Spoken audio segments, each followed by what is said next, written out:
NASCAR didn't waste too much time on giving Hendrick Motorsports a penalty for their violation. And this time, the team isn't going to just sit down and accept it without having anything to say. The team has launched massive actions against this penalty, and just when they thought they were the favorites for the Cup Series championship, the sport does something that Hendrick Motorsports believes is utterly unfair. What they're intending to do next is truly going to spark some controversies in the NASCAR circles, and we are really eager to see how NASCAR will respond to this fierce request of the team. Before the start of the United 500 at Phoenix Raceway, Hendrick Motorsports had an interesting visit by NASCAR's officials, as one particular part of their car seemed illegal to be mounted on the 2023 next-gen cars. After confiscating the hood louvers out of all 4 cars, everyone was eager to see what kind of penalty NASCAR would give to Hendrick Motorsports' 4 drivers, because almost everyone was certain that they were guilty of modifying parts of the car that aren't allowed to be modified. And the penalty has finally arrived.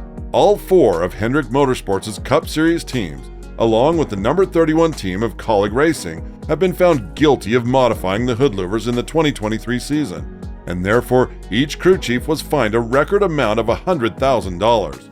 On top of that, they were suspended for 4 races, with each team further penalized with the loss of 100 team and driver points, as well as 10 playoff points. The only exception to this penalty was made for driver number 9, which wasn't eligible to lose points because it had a substitute driver that earns Xfinity Series points. So what teams were involved in this situation anyway? The number 5 Chevrolet driven by Kyle Larson, the number 9 of Josh Berry, who subs for Chase Elliott, along with the number 24 of William Byron and the number 48 of Alex Bowman, were the cars that got their hood louvers taken to inspection. But as we mentioned earlier in the video, the substitute driver of the number 9 will be exempt from this penalty. However, NASCAR didn't seem to stop here, as the number 31 of Justin Haley was also penalized, as this driver is part of the colleague team that got involved in this situation in the first place. The crew chiefs that received the penalties were Cliff Daniels, Alan Gustafson, Rudy Fugel, and Blake Harris for Hendrick, as well as Trent Owens for Colleague.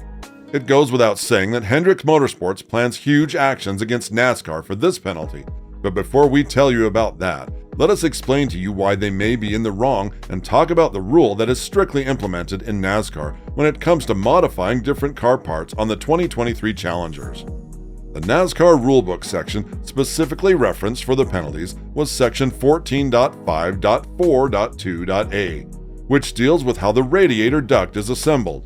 The teams in question were found with an unapproved modification of a single-source vendor-supplied part, which practically made it illegal to be mounted on the car, and therefore the car gained performance in a suspicious way.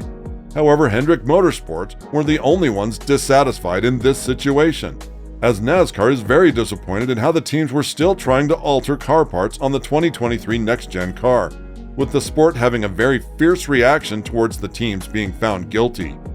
Last season, several teams were penalized for modifying the single-source supplier parts, and 2 of JGR's drivers, Denny Hamlin and Kyle Busch, with the latter one now driving for RCR, were disqualified from Pocono Raceway for having additional tape on the nose.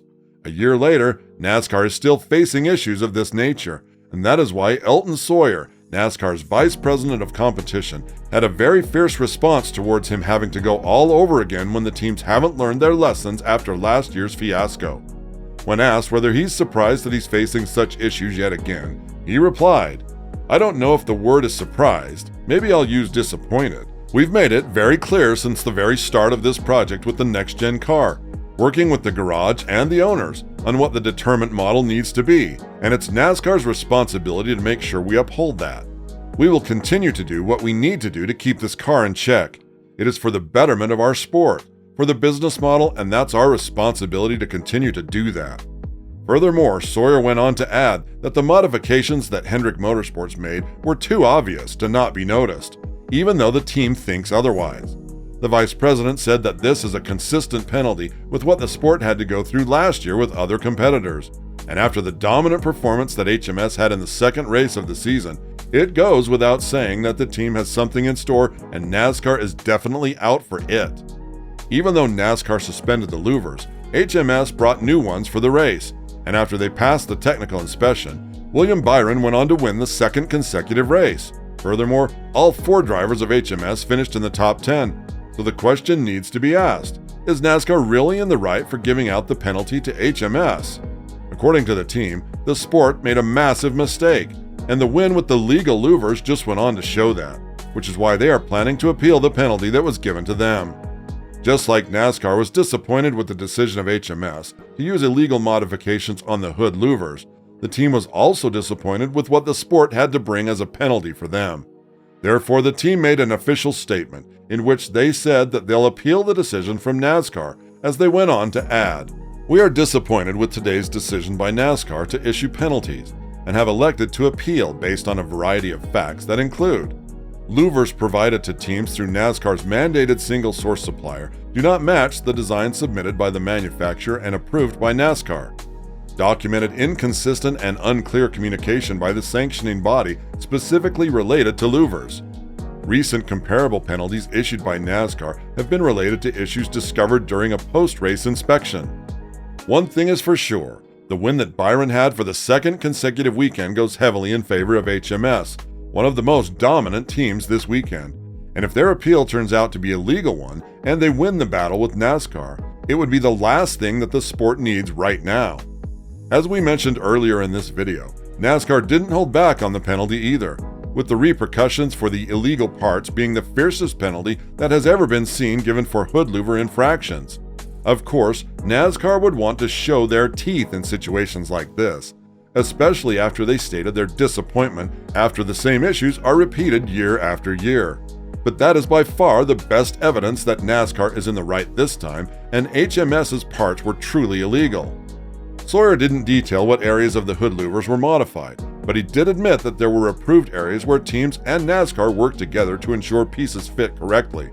However, the incident that happened between the sport and the team rose to the level beyond that, as the vice president continued to speak.